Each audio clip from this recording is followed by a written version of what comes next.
Hello cả nhà, Vanessa lên để quay cho quý vị cái trực tiếp thông báo giải vaccine xổ số tại California. Thì đây là cái giải đầu tiên, vòng đầu tiên 50.000 đô trên một người. Và được 15 người thông báo trong ngày hôm nay này. Sau đấy thì thứ 6 tuần sau họ sẽ công bố tiếp 15 người tiếp theo. Trực tiếp từ 10 giờ quý vị nha. Thì ông nếu sầm ông ấy cũng ông nói cũng được phải gần 10 phút rồi đó. Và họ sẽ chuẩn bị thủ tục. Không biết họ quay họ bóc như thế nào đây. Ông đang giải thích nói này quý vị. Cho cái tiếng nó to lên chút xíu nữa.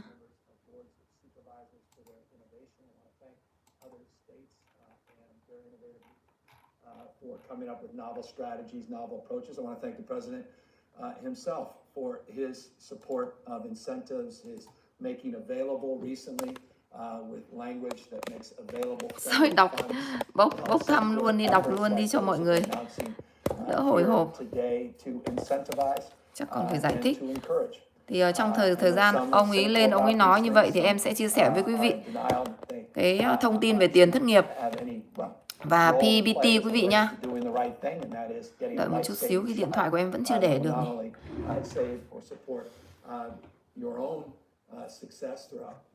Pandemic and getting us to the other side, but also supporting the health and safety of your loved ones and broader community and our state and nation. But we are where we are, and incentives have long worked, and incentives are indeed what we are advancing here today.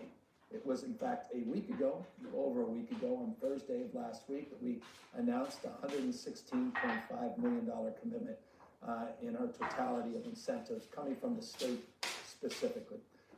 We initiated a program, started last Friday, to encourage people that haven't received a one-dose shot to get that dose, at least one dose, in order then to make themselves eligible for the announcement today and the prizes that we'll be announcing next Friday. We encourage people as well to get a vaccine by providing gift cards of a $50 value. We've got over 343,000 people that have received or about to receive notification that they not only are eligible but will receive that gift card, their second dose, or more appropriately after that one dose, if indeed they choose J&K vaccine. It's a digital program primarily. Chúc ông đang giải thích về cái thể lệ những người đủ điều kiện để nhận này. Already availed themselves to those incentives. Those incentives will continue roughly, well, we hope over the course of the next few weeks. Again, this is all around skating into June 15th. But in addition to those cards, virtual, physical, we are providing those $50 gift cards. We are also announcing these cash incentives, and that's why I'm proud to be here at the headquarters of California Lottery. This is not a lottery-sponsored event, however.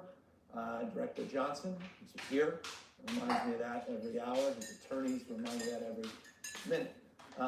And we are mindful of the rules and regulations that govern the lottery, but we are also mindful that they're a member of the broader state family, and no one does it better than the California Lottery in terms of how you safely, effectively, and securely do cash incentives and prizes like this. And so we're here with their expertise, borrowing some of their equipment. You see behind me some very novel, more modern equipment you may see, and the equipment behind me, which none of us will ever see because of security.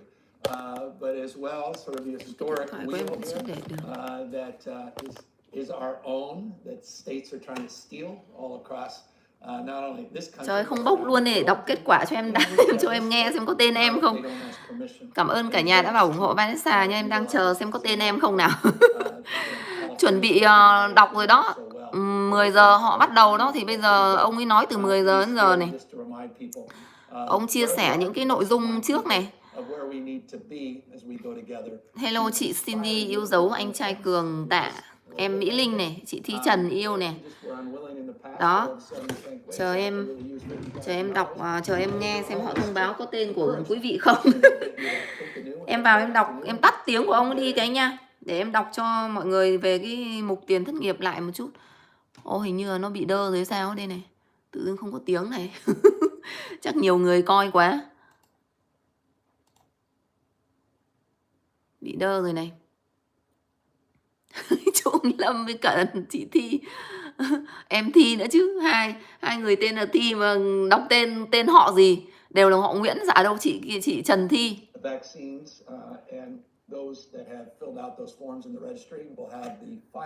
for the win. Trời ơi, không biết mình có tên không đây. On June 15th, but we're here June 4th and next Friday, June 11th, drawing at random from a group of 21.5 million eligible Californians. We are drawing at random 15 numbers, what we call unique numeric 15 số. numbers. 15 số là tuần sau. Hôm nay cũng 15 số. Identifiable person in terms of their name, their information, HIPAA rules, all that's protected. Your privacy is protected. So these unique numeric indicators allow us through DPH, which is Department of Public Health, to send those unique numeric indicators to the lottery, and then they're able to translate them into the numbers and the balls that you see behind me. So we went from 21.5 million eligible folks today. Trời ơi, họ không có để tên địa chỉ các thứ trên public đâu. Họ chỉ đọc cái số mà tên của mình trúng thôi, chứ họ không có để em xem nào. Chứ họ không có đọc là bạn này ở địa chỉ này và như thế này đâu, mà được cái khoản tiền như vậy đâu thì nó dễ. Nhưng mà họ làm như vậy nó sẽ lộ thông tin nên họ sẽ không có đọc.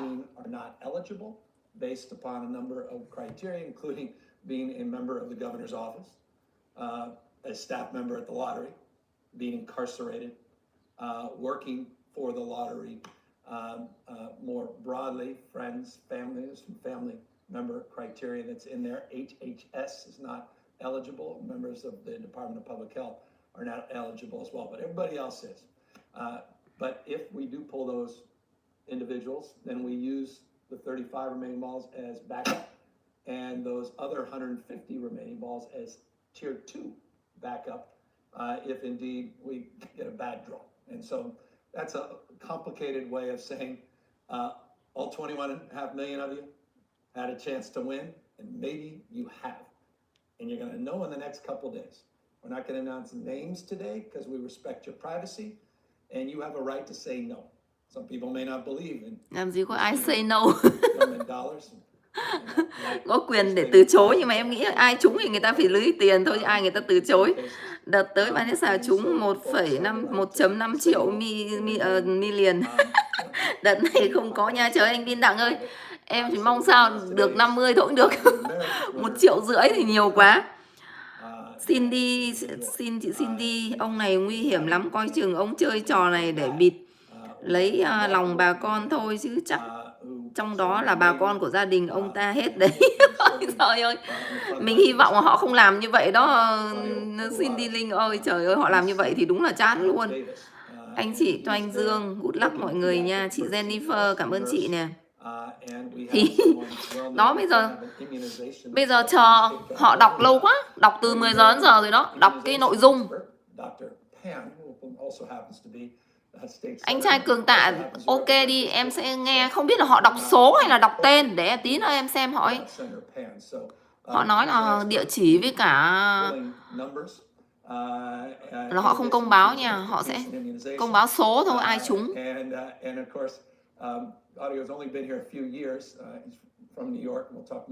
Chắc là cái mã vaccine với cả cái trúng chứ không đọc tên. Để em xem cái mã của em là bao nhiêu nào.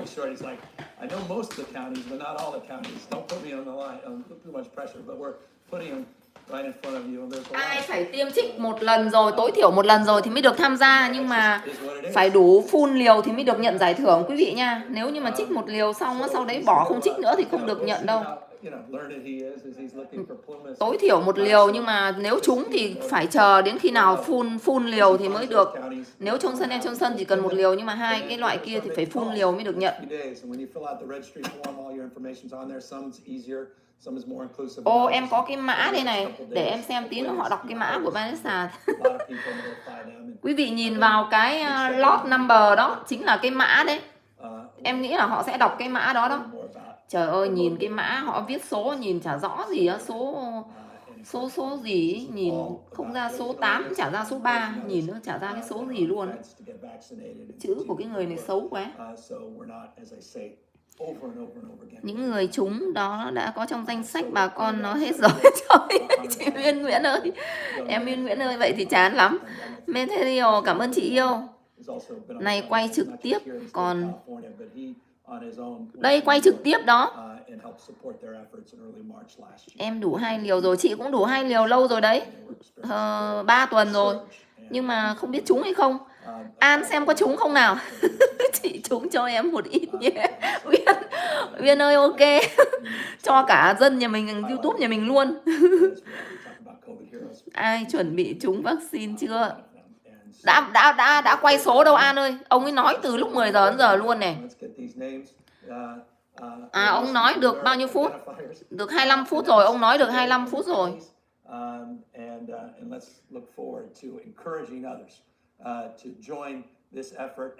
2 tuần thì không quan trọng, chỉ cần đủ full 2 liều hoặc là full 1 liều Johnson là được nhận giải nhu luôn đó An. Còn lại ai mà mới chỉ có 1 liều thôi thì phải chờ. Vâng, 2 liều rồi thì nếu trúng là sẽ được nhận tiền luôn. Trời, nó lại bị, chắc nhiều người coi quá lại bị gián đoạn này. Để em đọc thông tin tiền thất nghiệp cho quý vị tí nha. Chờ ông ấy nói thêm tí nữa đi đã. Đang bị ấy rồi, đang bị đơ rồi. Nó bị làm sao tự dưng nó đơ này.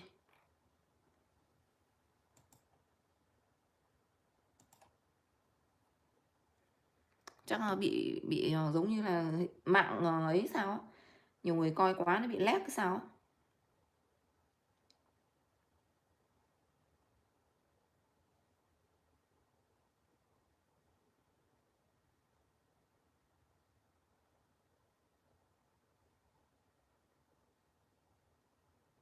Đây, để em đọc cái thông tin tiền thất nghiệp cho cả nhà mình đã. Quay vào phía của Vanessa. Xong tí nữa ra xem họ đọc. Ồ, hình như đang quay hay sao á. Đây này, em nhìn thấy cái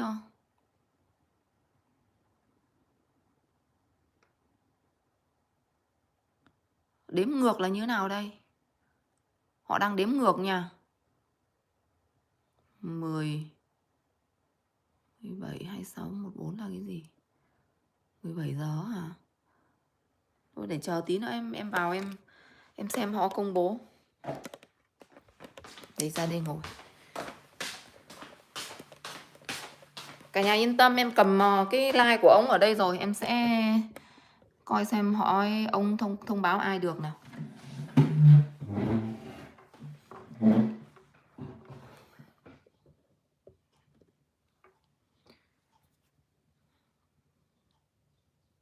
Em đọc qua cái tiền thất nghiệp cho quý vị nha. Tiền thất nghiệp thì hôm qua có cái công văn mới em đã chia sẻ rồi đấy, em đọc lại một lần nữa này, tại vì vẫn còn nhiều quý vị hỏi là vậy thì chị hồ sơ của chị đã bị hết rồi thì chị có phải re-apply hay không? Thì hôm qua họ đưa ra cái công văn mới là tiền thất nghiệp tất cả những quý vị nào của tiểu bang California nha. eidl có nghĩa là của tiểu bang California. Thì những quý vị nào mà có hồ sơ nó sẽ hết hạn benefit year end vào từ ngày 5 tháng 6 trở về đằng trước đó, có nghĩa là trở về trước kia, thì quý vị đó không vẫn như bình thường, có nghĩa là cứ hết hạn là phải apply, có nghĩa là từ ngày mai đó. Thế còn từ ngày mai trở đi mà những quý vị nào bị hết hạn benefit year end đó, nhưng mà quý vị họ dựa vào cái earn income ở trong cái minimum wage tối thiểu của 18 tháng, thì quý vị không đạt đủ cái minimum wage mà họ yêu cầu thì họ không có bắt quý vị phải re-apply. Có nghĩa là những cái hồ sơ đấy sẽ tự động họ sẽ gia hạn cho quý vị thôi. Thì đấy là cái thông tin thứ nhất. Còn thông tin thứ hai là ai mà đủ cái limit minimum wage earn income của 18 tháng thì 18 tháng người ta tính tổng cái thời gian là trong vòng 18 tháng từ thời gian bây giờ trở về trước đó, thì quý vị sẽ được sẽ phải re-apply cái hồ sơ của quý vị. Nhưng mà cũng không có lo, tại vì họ sẽ gửi bằng một là họ sẽ gửi text message cho quý vị, gửi tin nhắn vào số điện thoại đó. Hai là họ sẽ gửi bằng cái hình thức là vào cái notification, và họ sẽ để cái yêu cầu vào cho những quý vị đấy. Những quý vị nào mà bắt phải reapply là họ sẽ gửi. Còn những quý vị nào họ không ở trong cái minimum earn wage của 18 tháng đó thì quý vị đấy không có đủ cái minimum wage đó, là giống như nhận được cái thư là disqualify chẳng hạn, là mình sợ là tưởng là mình bị cắt tiền thất nghiệp, mà không phải, là mình sẽ được auto họ gia hạn cho mình.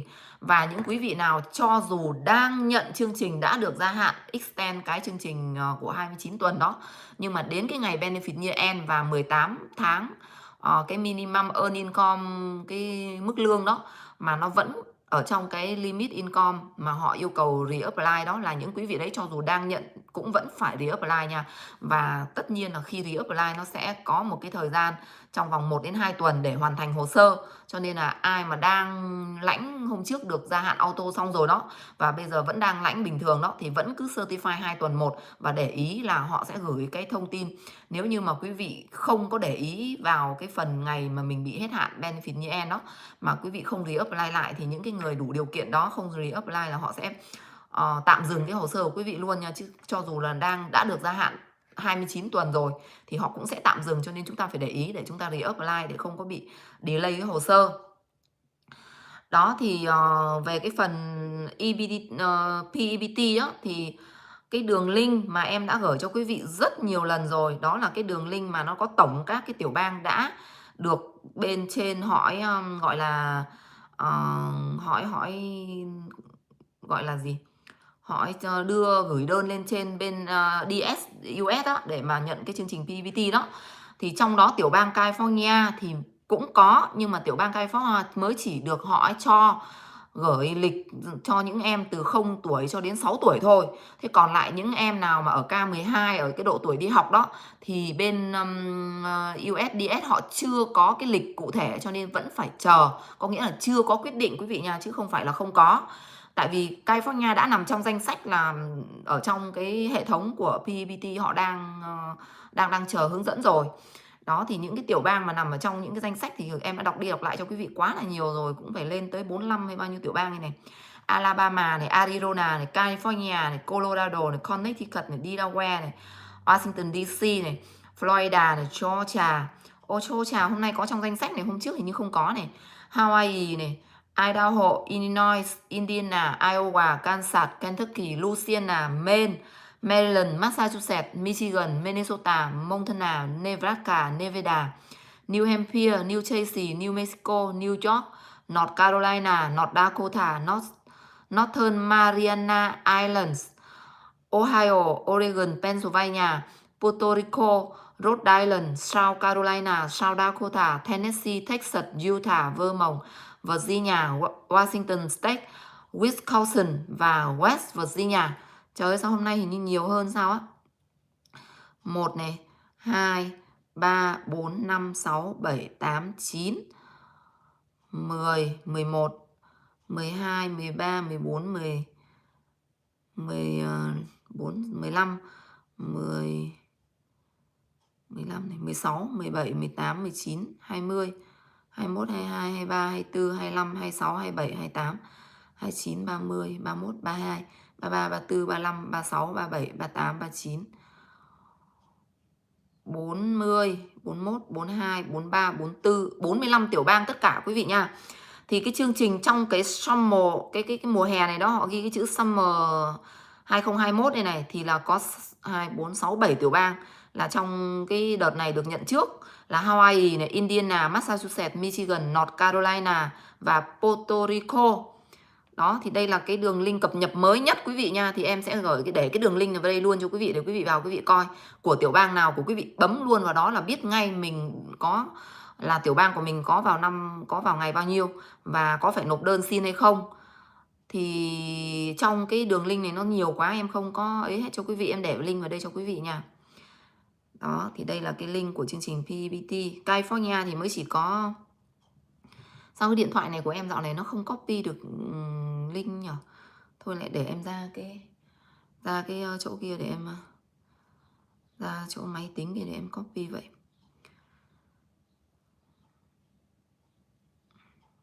Tiền thất nghiệp 10.200 quý vị nhận được hết chưa? Tại vì họ bắt đầu gửi cho những người single và ba mẹ đơn thân trước nha. Còn những người sau thì quý vị phải chờ. Những người mà cặp vợ chồng đó là sẽ phải chờ thêm. Chờ em tí xem công bố chưa nào.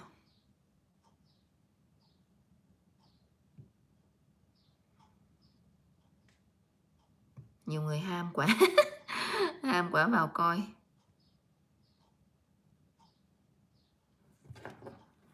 Đây em ra cái chỗ máy tính để em copy cho quý vị cái link nữa. Từ cái máy tính của em đổi lên đổi xuống đó. Chắc là chờ tuần sau nữa là em đi em đổi lại lần cuối. Tại vì nó nhỏ quá. Xong đổi lấy cái bự về nó bị... Trời ơi ông này ông giờ đây vẫn đang công bố quý vị ơi.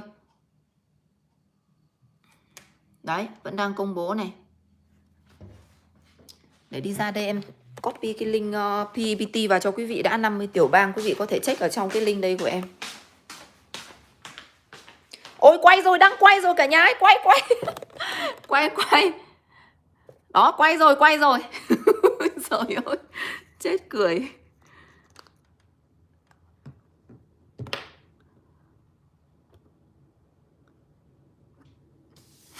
Oh my god. Đang quay rồi.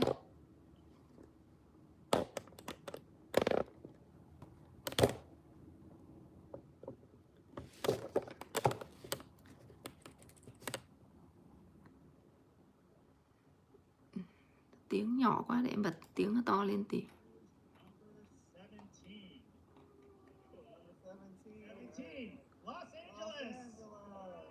Los Angeles number 17 là ở chỗ em quý vị ơi. Để xem Vanessa có tên không nha. Los Angeles đã có trong danh sách rồi. Ôi trời ơi. Number 16.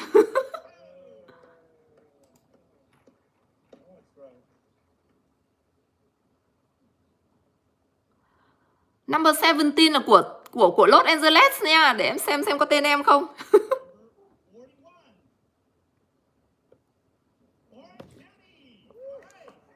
41 là của cái city nào đó. Nghe chả rõ gì cả.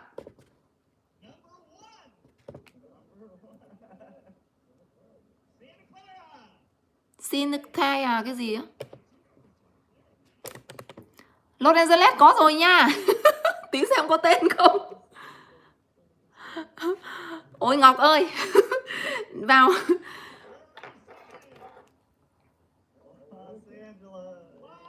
Los Angeles to. Trời ơi Los Angeles nhiều quá. Nghe không có được đó hả? Ôi trời ơi sao vậy? Mở to tiếng vậy rồi vẫn nghe không được hả?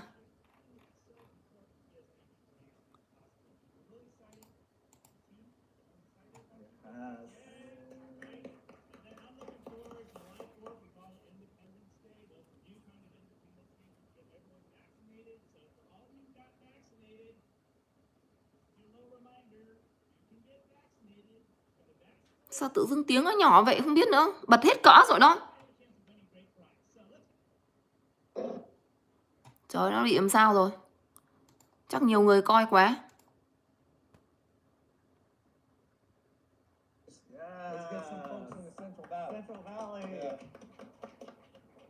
Central gì?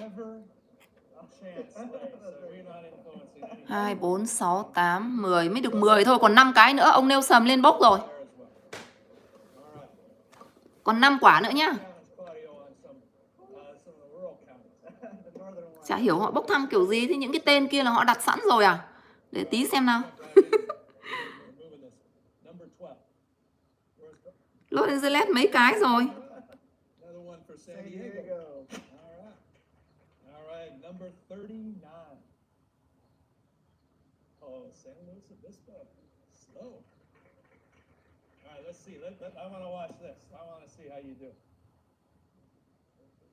À họ lấy city trước rồi họ mới bốc đó quý vị. Sau đấy họ mới bốc chắc thế.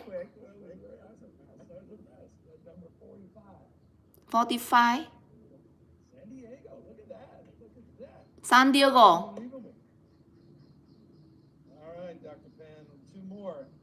Hai cái cuối cùng này. Sacramento, we're gonna find out. Number 6. Number 6. San Francisco. I think, by the way, I have nothing to do with that one, all right? Number 6 ở đâu đấy? This week. Thấy họ gắn lên chỗ nào? Going to. Họ gắn ra city đó, sau đấy thì mới vào city đấy bốc mã sao đó quý vị ơi. Hồi hộp quá. Los Angeles có rồi, cơ hội có rồi. Trời ơi là trời. That person resides in. Unbelievable. Santa Clara. Look at that. Sao nói nhỏ quá. A lot of Bay Area counties. And we got San Diego, LA doing pretty well. What do you take away from that? What's the first thing that comes to mind? There's a lot of West Coast. There's a lot of coastal. Interesting. Yeah.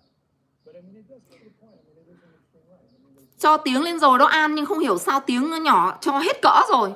Chắc là bọn này nó để tiếng nhỏ đó chứ không phải do điện thoại của chị đâu.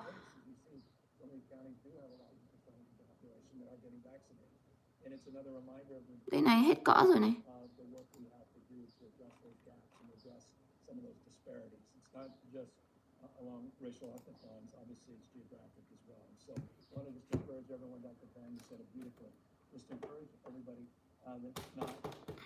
Không ăn thua, tiếng nó nhỏ thế nhở.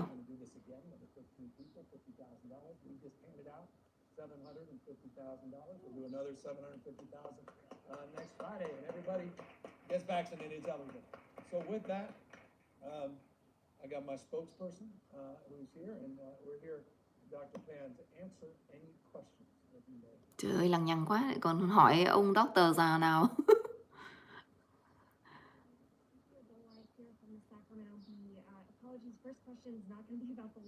Sao cái ông doctor ông lại đứng vào đấy? À bây giờ mới mang những cái thùng ra đó sao quý vị ơi, sau đấy thì từng city một họ bốc chắc vậy. Trời ơi, nhìn đến 50.000 kia rồi. Ôi tiền mặt 50.000.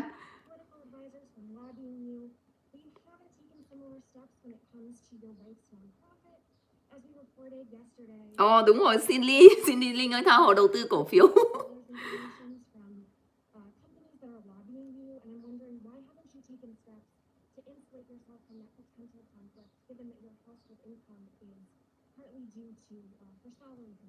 Incredibly proud of my wife. She's been running a nonprofit for well over a decade, well before my time here in Sacramento. Trời ơi, sao tiếng nhỏ vậy? Nghe gì luôn. Vừa nãy tiếng nó to, sao bây giờ tiếng nó nhỏ thế không biết.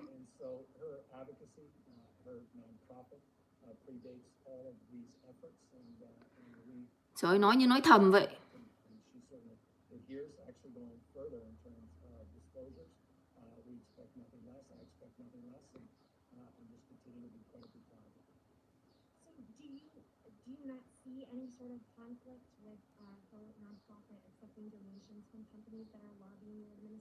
Để mở điện thoại này xem tiếng nó có to không.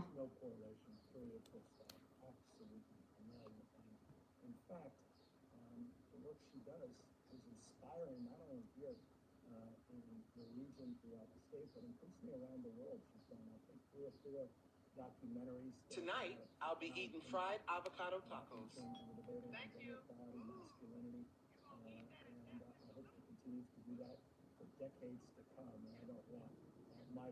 Để mở tiếng ở điện thoại đi. Tiếng trong này nhỏ quá.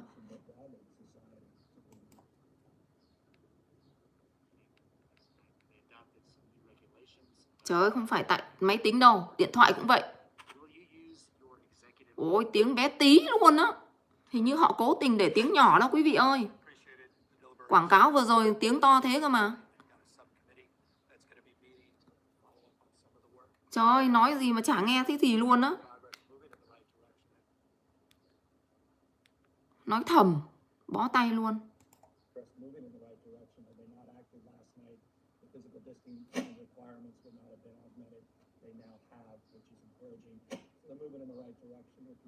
Sách Lưu ơi, tiền đấy 15 tháng 6 họ mới quay về để vote nha. Họ mới đưa ra thông tin để vote, chưa có đâu. Tiền của gói cứu trợ Golden Stimulus check lần 2 cái gì.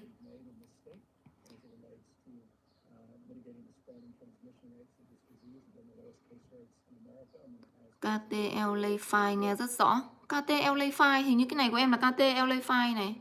Thế để em mở sang KTL Lay File nha.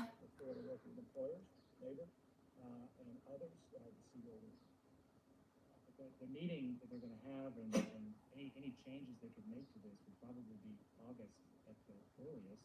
And, June 15th is when you want the new rules to go into effect. There could be some conflict there. Would you act before that? Do you see a need to do that? Look forward to working with lawyers and labor, continue to work through these issues. Ôi, cái này sao tiếng nó chả rõ gì này. To move in the right direction. Cho em tí để em mở trên KTL lên file xem nào. Disease has not been extinguished, hasn't gone away. You're in a dense environment, hundreds of other employees, many of them haven't been vaccinated. This disease is not taking the summer months off. We're not there yet. We won't be there. We're mindful of all variants. And so we've never said that we were not going to consider some modifications post June 15th. Let me be specific.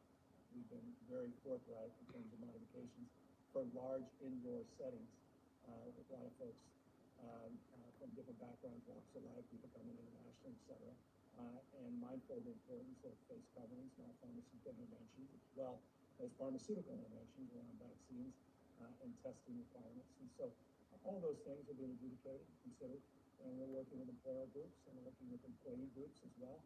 And we're processing this. We want to see what happened last night, just happened last night, and we look forward to updating you more as we make progress toward eventually getting this 100% behind us.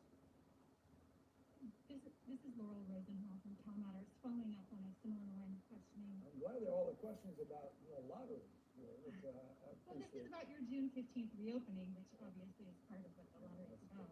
Sao KTL lên file của em nó không thấy nhỉ? State government follows the same reopening rules as private businesses, or would we might maybe see capacity restrictions like the DMV or the state capital or other places while private businesses don't have those capacity restrictions? We're modifying this in a sequential way. You saw 8 additional counties this week on Tuesday that we announced moving less restrictive tiers. Changing conditions.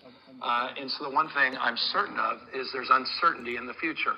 And as it relates to augmentations, modifications, as it relates to further iterations, that's something we expect and should expect. As it relates to subsequent announcements, we'll continue to be making them. We've made the detailed announcements on the guidelines we set forth. Đây của em đang là KC7 đó. We've made those public some time ago.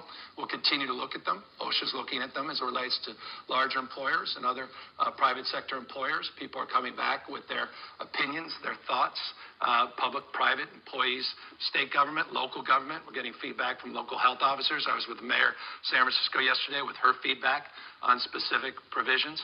And so over the course of the next days and months, will unfold with updates, recommendations, less mandates, more encouragement. An chưa nhận được ấy hả? Chờ thêm thôi. Mindful just on the OSHA requirements last night around masking that a lot of Ôi, employers kem que nói là Việt Nam nhập vaccine China nhưng mà không có thì đành phải vậy thôi chứ biết làm nào. Kem cơm que ôi bây giờ đang cần gấp. Are happening in real time, the deliberation that we're all having in real time. So over the course of the next number of days and weeks, we'll be making bây giờ trúng cái nhở? Making stronger determinations. Minh Trần vào sẽ trúng không nhá? Chị Hà nữa nè. Nhiều kênh lắm chị ơi, chị chỉ cần gõ like vaccine Lotteria. I wouldn't run, well, some restrictions by definition are capacity restrictions. Yeah, on the basis of the information that we made public as it relates to guidelines, that's certainly the case. And I remind folks to take a look at the guidelines we did put out, mindful when we put them out. That guidelines are evolving. It's an iterative process, continue to evolve on the basis of this disease, on the basis of external reality and pressures. Again, mindful of so many of the variants, so many different strains, and mindful that we have a lot of work to do on vaccinations as well, and the impact that could have ultimately in terms of our success or failure, and also mindful that we're not an island. Other states are way behind in vaccine. Your record spending, stimulus checks, this vaccine lottery, and so you're pandering to voters because of. Trời ơi, cái này nó không cho mình coi rồi. Thôi để mở sang cái bên này. Nations, other countries as well, and so all those conditions could precipitate additional considerations, augmentations, and so that's, I think, what's important to communicate. But beyond that, the blueprint as we know it, the color coding, tiers as we know it, will be removed. And for average citizens, for the public, people like myself that want to Mọi go người nói là about kênh nào nhỉ? doing Kênh nào business, nghe rõ nhỉ để em vào. that means you're not compelled by the rules that persist or have persisted since March, roughly. AC And will you 7. be lifting your pandemic emergency on June 15th? The emergency remains in effect after June 15th. What's the reason for that? Because we're still in a state of emergency. This disease has not been extinguished. It's not vanished. It's not New taken the summer incentives to months get off. your COVID-19 vaccine as soon as For all the possible. reasons I just California's about enunciated. That's why Okay, we này are không not phải. lifting the state of emergency here in the state. Các em This đăng is like là cái Karen nào Luna đây with mà the sao nó LA không có Times. trên đấy nhỉ? Governor, your critics look at your record spending, stimulus checks, this vaccine lottery, and say you're pandering to voters because of the recall. Is that true? Well, I'm really proud of the progress the state's made. You know, this is remarkable that we're 38.6 Đang bật million ở trên điện vaccine thoại đó doses để have em been mở trên máy administered tính này. in the state of California. As I noted a moment ago, it's 15.4 million more than the next state. We're proud of the work to get 70+% 15 người of lucky sẽ Californians nhận được 18 and 50.000 over này. vaccinated. Mindful still the work we have to do, particularly the Black and Latino Họ communities. có luôn danh sách rồi này. Mindful of the work we 3 have to do winner ở Santa geographically, Ana which is County này, highlighted 2 here winner ở today. San Francisco này, Also very proud 1 of the winner fact ở that some of the jobs Alameda numbers that came County out, này. 559,000 new jobs in the latest jobs report nationally. That on the basis of what we've experienced the last 3 Los months, Angeles chưa thấy có. 41% of America's jobs came out of the Chưa state có of danh sách ở Los California. In Angeles February, nhỉ. 38% 15 quả cơ of mà mới có America's mấy jobs quả. came out of the state of California just last month. As a consequence of the economic recovery, economic growth, as a Sao máy tính nó chả hiện lên gì cả of cả that, nhà ơi. and incredible resilience of 40 million Californians and risk takers and entrepreneurs. California is enjoying the largest budget surplus. Đây này, trên điện in thoại chị có recorded nhưng mà history. sao không hiểu sao máy tính nó lại bị như vậy. Benefit of that is we're able to do a lot of things that in the past we weren't able to do. To build up our reserves, our rainy day funds, to pay down pension obligations tính at nó bị historic làm levels, sao? to commit to making investments that pay huge dividends, TK for all being one of them, investments in mental health. Cái quảng cáo thì rõ là to, tiếng khổng lồ luôn. Ôi trời. Those are wise investments under the circumstances, and I frame a response on the basis of how it should be Dỗ cả framed. nhà cho em We tí. run a Mày health cả. first approach. That's why our economy contracted less significantly than last year than states like Florida, states like Texas, and our health outcomes among the better health outcomes for large states in America. So a health first approach allows the economy to reopen. Đấy, more cùng một certainly, chỗ những cái tiếng trong này nó bé elevated the quá. expectations through June 15th that we don't have to look back. Mindful again that some modifications may need to be in order on the basis of changing conditions. So historic is certainly the word. Historic investments, historic reserves, historic one-time investments, balanced budgets here in the state of California, and addressing some of these pre-pandemic issues like homelessness, affordability across the spectrum, and of course, issues related to public health and public education. As it relates to the issues of incentives, I'm very proud of the work that President Biden has done, highlighting this month around a race to independence, as Dr. Pan said.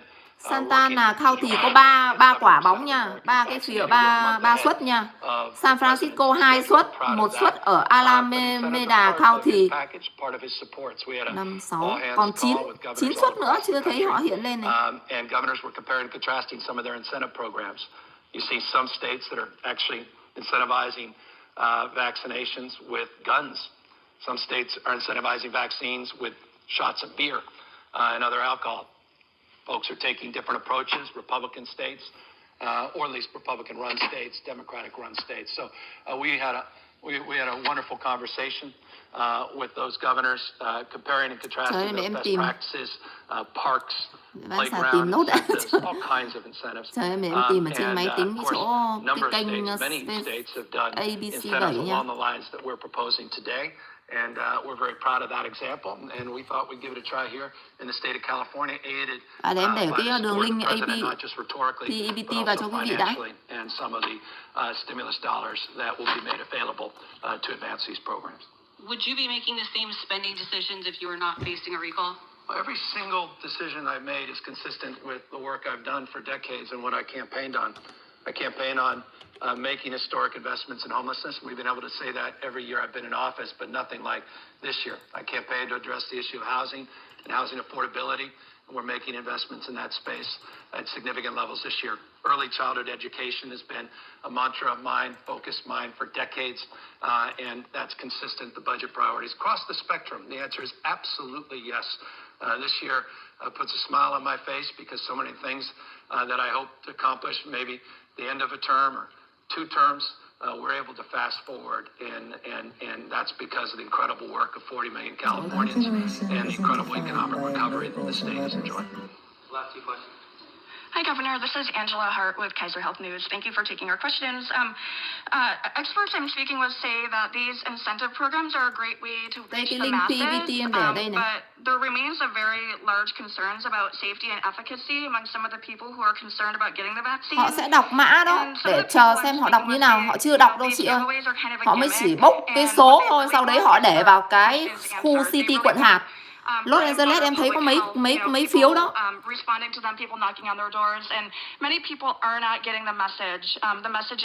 Ba phiếu ở Santa Clara County này, 2 phiếu ở San Francisco này, 1 phiếu ở Alameda County này, với cả San Diego cũng có đó. Để em coi lại cái đường link khác cho nó rõ nào. And we've been highlighting those almost on a daily basis over the course of the last number of months.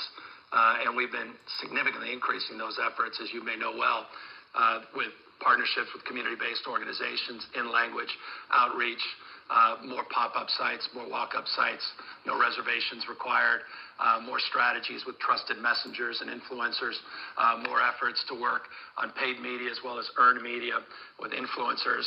Our team has been deployed incredible partnerships with Senator Pan and his office and other legislative leaders to advance those causes. Tens of millions of dollars of investments, digital billboards, strategies to work with synagogues, churches, incredible partnerships with churches all up and down the state of California, working with farm workers, working with the Biden administration. We had Joe Biden out, for example, and Kamala Harris out, working to partner with the state of California, novel approaches. Jeff Sines, who runs the task force sharing best practices, which we've engaged and incorporated into our strategies. We as well announced some specific strategies around what we refer to as GOTV, get out the Vacx. Chưa đã công bố đâu, mới chỉ có bốc cho những city quận hạt thôi. Boots on the ground. It's about people quite literally not walking to people's doors, but walking the streets. Volunteers. I was down in LA the other day in Chinatown, saw a group of young kids. They were quite literally just saying hello to people on the streets, encouraging them to get vaccinated at a local clinic, just to drop right in. It's exactly the kind of efforts we want to see more of all across the state. And we've been significantly increasing investments in that space, including massive phone breaking operations, where we are doing precisely as some suggest, and that is answering those questions, those stubborn questions that people have, those remaining questions about the safety and efficacy of our vaccine efforts. Thank you. In this area on public health messaging, especially at a critical juncture in the pandemic with vaccine hesitancy, this is one of the areas that local public health departments say they're really hamstrung in really doing effectively, in part because of the long-term underfunding of public health in California. So my question for you is, the legislative leadership in the Senate and the Assembly have adopted in their budget negotiations that are going to be coming to your desk an annual ongoing investment. Thank you. In this area on public health messaging, especially at a critical juncture in the pandemic with vaccine hesitancy, this is one of the areas that local public health departments chờ xem cái tin mới nhất xem có kết quả chưa nha. Effectively, in part because of the long-term underfunding of public health in California. So my question for you is, the legislative leadership in the Senate and the Assembly have adopted in their budget negotiations that are going to be coming to your desk an annual ongoing investment of $200 million a year for public health infrastructure, as well as $115 million for racial health equity investments. Do you support the $200 million for local public health infrastructure, Governor, in the budget? And do you support the $115 million for racial health equity? We're in the process of negotiating the budget with the Senate and Assembly leaders. We're very proud of our partnership. This has been a historic year of advancing our collective goals and values in real time. We've been making historic investments early in the budget process, almost unprecedented, at least to my knowledge, unprecedented in modern history. Chắc họ chưa giờ họ mới mang ra họ chọn hay sao á? Chưa thấy có kết quả gì cả, mới chỉ có công bố là bao nhiêu cái phiếu cho bao nhiêu quận hạt thôi. Sacramento không thấy có sao. À đây để xem nào. Included, as well as supporting small businesses up and down the state. Those early actions have been incredible, and they're demonstrable in terms of those partnerships. The deal that was announced between the two houses is consistent with what we've seen in the past between two houses, and we're very grateful for their efforts and very, very pleased with the vast majority of the recommendations in terms of the budget we proposed and where we find common ground as it relates to. Giọng ông này khàn khàn như giọng như giọng Việt Thực ấy, chết mất. Billions, not hundreds of millions, billions into public health. I've not been shy in terms of my support to advance the cause of healthcare, regardless of immigration status, ability to pay, expanding, deepening subsidies to the middle class, and doing more to revitalize the Affordable Care Act than perhaps any other state in this country. Accordingly, we're doing a once-in-a-generation reform of our Medi-Cal system, referred to as Cali, hundreds and hundreds of millions of dollars. Yesterday, made announcements of $5.2 billion, focusing on care and homes, focusing on our care economy more broadly, billions of dollars. So as it relates to the specifics, around a few $100 million, which is incredibly important as a former local health leader in the context of my role as former mayor of a county with a public health hospital. I'm very mindful of that work at the local level, and will be very mindful in our negotiations with the legislature around their recommendation to augment that support in this budget as well. And we look forward to working through those issues as we are in real time today, yesterday, throughout this weekend, and hopefully land on an announcement, a three-party agreement early next week. Governor Rachel Wolf, CBS 13. I do have a question about this process here today. So, tờ báo này họ mới chỉ nói có so 6 phiếu trúng thưởng trước thôi. Nguyên xem nào, sao chả công bố tên gì cả. Well, it was 2.1 million people that were eligible today, and they randomly selected 200 that were brought here, and 50 that were put into this machine. We pulled 15 numbers out. Just imagine if everybody's ineligible for some reason, then we have two tiers. The 35 balls that were in here would be the first tier, and then we have a second tier, the 150 remaining that we would go through. Automatically, by the way, everybody that didn't win today, including all those behind me, are entered into next Friday's drawing, and all. Trời, ông này nói đi nói lại sao á, nói nhiều vậy. Lại giải thích thứ 6 tuần sau. $1.5 million each on June 15th, but only those that have gotten vaccinated, and that's why it's so important to remind people that if you want to participate and have this opportunity, then you got to get at least one dose, and we encourage you to do that as early as this afternoon and as late as tomorrow and through June 15th, though the care system probably requires June 14th for those vaccinations to get. Are you still watching videos? Click that link. Declaration that you said is going to extend beyond June 15th. What is going to be done for, I understand that's going to provide money, put money in people's pockets that need it, but what is going to be done to bring people back to work and to incentivize employment and hiring in certain sectors that really need it? Is it going to be some sort of a tax abatement? Is it going to be some sort of housing? Because housing is a huge issue in bringing people in and getting people back to work, because there's going to be a lot of people that want to go out and enjoy things, but they may not have the employees to service all those people. Yeah, look, I mean, 38% of America's jobs were created in the state of California, so people are going back to work in historic numbers. We're seeing GDP rates like which we haven't seen in at least modern times. So California is starting to recover profoundly, and people are going back to work in very significant numbers. It'll be very interesting in the next few weeks when we tend to lag a few weeks when the nation comes out with their federal numbers, and then we'll announce the state numbers. But on the basis of the 41+% a few months ago, the 38 just last month of America's jobs being created, we're seeing people come back to work. But we're mindful they need childcare. We're mindful they need confidence that this pandemic is substantially under control. We're mindful that they need supports because of the anxiety, as you suggest, around housing. And I want to remind people that have been directly impacted by this pandemic are eligible.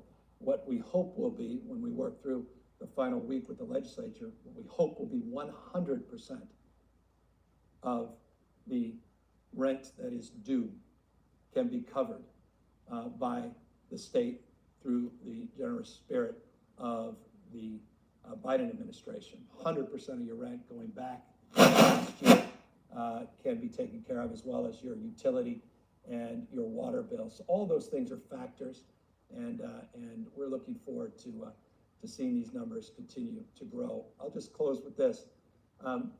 As it relates to some states that are eliminating unemployment insurance, I think that's politics, not economics. And I don't say that lightly.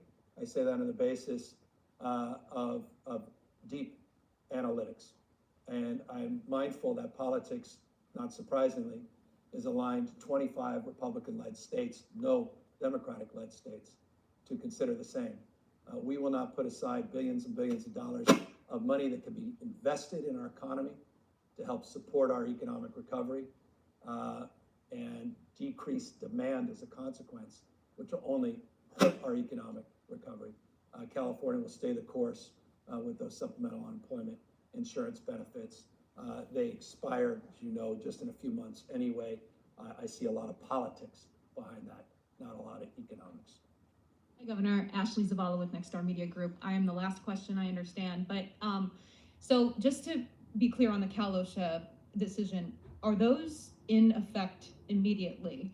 And on that note, I mean, what do you say to workers who are so confused because the administration has been promoting June 15th as this big, reopening date and restrictionless state of California, but, or not entirely, but for the most part, and now they're being told that they have to wear these masks potentially if they're unvaccinated. Yeah, if they're unvaccinated. So we're working through those. I mean, look, this is the sausage making process, and what occurred last night, and we're going through. We've already had a series of conversations earlier this morning. Chắc là em xuống xong một tí nó có kết quả thì em lên em sẽ thông báo cho quý vị nha. Tại vì ông ấy nói chả biết đến bao giờ đâu. Để xuống tí nữa họ thông báo thì mình lên mình... Nhưng mà sao kỳ lạ vậy nhở? Sao ông nói lâu vậy? Hay là trong khi ông nói thì họ rút luôn rồi? Ôi giời ơi.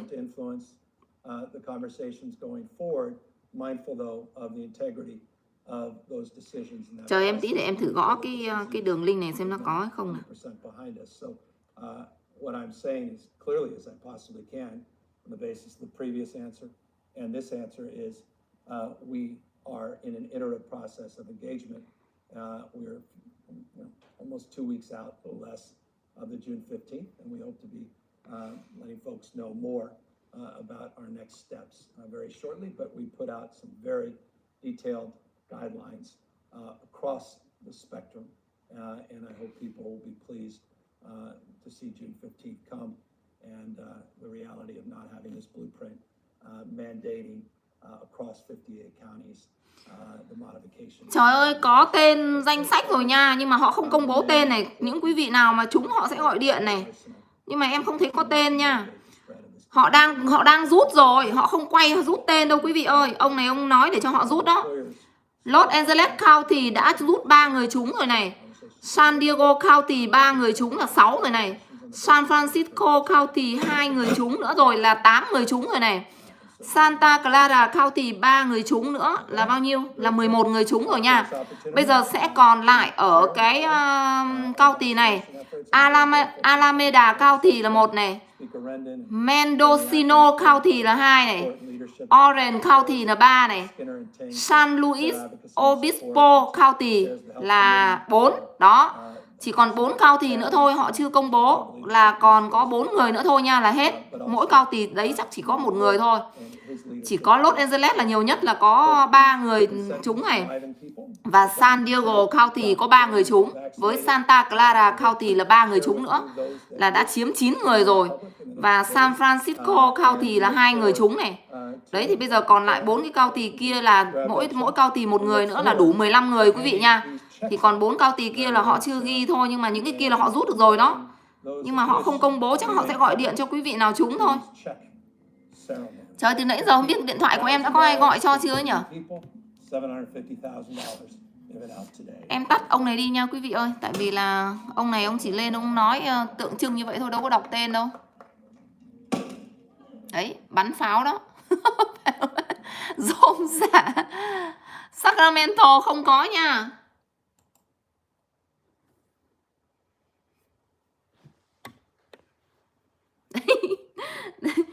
Đây em đọc lại một lần nữa cho quý vị này.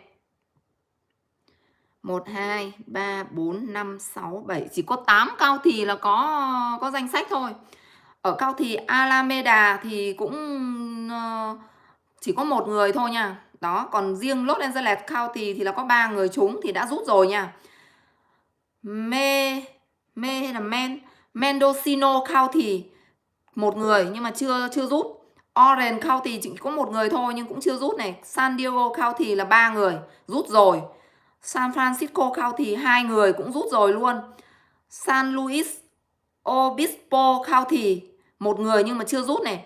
Santa Clara County là 3 người và đã rút rồi. Đó, bây giờ quý vị nào nằm ở trong những cái county này thì quý vị hồi hộp để mà nhận nha. Còn ai không nằm trong những cái county mà Vanessa vừa đọc là không có đâu, là sẽ phải chờ cho đến thứ 6 tuần sau họ rút tiếp 15 người tiếp theo.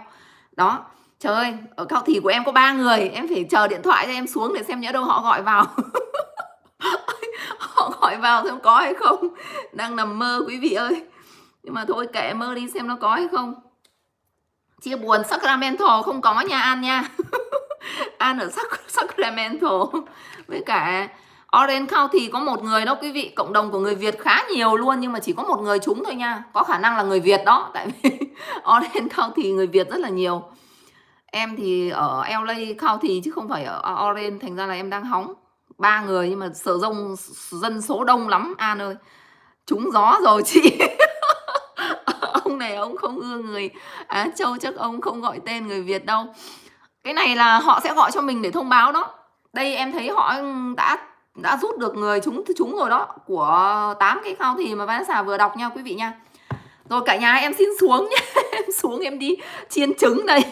Đấy, hết đến 12 giờ là hết thời gian chiên trứng rồi. Đó thì bây giờ là ai ở LA County thì chuẩn bị họ sẽ gọi điện cho 3 người ở LA County đó. San Diego cũng có 3 người trúng luôn. San Francisco 2 người. Santa Clara County 3 người. Đấy. Còn lại là Alameda County 1 người này. Mendocino County 1 người này. Orange County 1 người này. Và San Luis Obispo là 1 người. Còn ai chưa like ủng hộ Vanessa với nha. Chị Hà ở Alameda đấy ạ. 1 người nha. Chị xem có trúng không. Nhưng mà lần sau Los Angeles không biết chắc có được không. Lần này được rồi, chắc lần sau khỏi được luôn rồi. Những cái cao thì nào quý vị chưa được đó, có khả năng là quý vị sẽ được ở cái giải 1,5 triệu đô-la đó quý vị. Trời ơi, lấy cái giải đấy đi. LA đợt này 3 người rồi, chắc là giải sau không được nữa rồi. Lấy giải 1,5 triệu cho nó hoành tráng đi quý vị. Rồi em cảm ơn cả nhà. Em cho em tổng chào quý vị nha. Em xin xuống đây ạ. Hẹn gặp lại quý vị. Chúc cả nhà mình may mắn nha. Xem ai mà được gọi điện hôm nay trúng số thì thông báo cho bà con ăn mừng nha quý vị ơi. Em mà được em cũng cho cả làng YouTube nhà mình ăn mừng luôn. Anh trai Cường Tạ để ý điện thoại nha. LA có 3 suất đó.